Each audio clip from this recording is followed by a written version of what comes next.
Je vais commencer évidemment par présenter mes sincères condoléances à la famille de Samuel, à tous ses proches, à tous ceux qui l'aimaient et même à ceux qui ne l'aimaient pas, à tous ceux avec qui il a eu à se confronter, mais en face desquels il a toujours démontré qu'il était un homme digne, noble et qui savait se battre dans la loyauté et dans la propreté, la probité.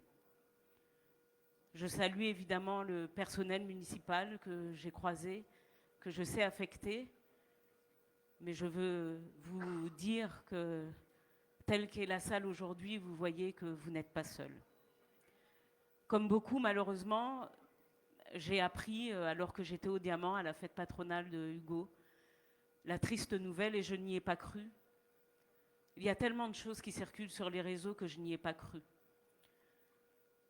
Mais en voyant les visages autour de moi se décomposer, j'ai compris que ce n'était probablement pas une fausse information. Et j'ai eu envie d'essayer pareil. J'ai eu envie d'essayer de l'appeler. Parce que finalement, peut-être qu'il aurait pu répondre et puis quelqu'un se serait trompé. Et je suis rentrée chez moi après que malheureusement, en effet, nous ayons tous eu, Hugo qui est présent et d'autres élus, Jean-Philippe qui était présent, à se serrer dans les bras les uns des autres en se disant « il part trop tôt ». Il venait de nous envoyer en plus l'annonce d'une future réunion. Donc il avait encore plein de projets, plein de forces en lui pour les mener, la force mentale et puis l'entourage qu'il fallait, et il est parti. Il est parti et moi, il y a ce week-end, enfin ce jeudi, je suis partie, je suis arrivée vendredi à Paris et j'ai ouvert mon courrier. Et il m'avait envoyé un petit mot parce qu'il m'appelait bébé. Il me dit bébé ou pas ni en adresse parce que mon bisou est venu en bas. Et je lui avais dit Misseli, mais c'est l'adresse de l'Assemblée. Je l'avais appelé et puis on avait discuté. Et quand je suis arrivée là à Paris, en fait, ce week-end, j'avais pas reçu une carte, mais 2 cartes de Samuel. 2 cartes où il me disait fausse pour tout ça, ou ni pour men. Et c'était ça, en fait, Samuel. Moi, je l'ai connu dans le milieu professionnel, puisque j'étais cadre à l'Espace Sud.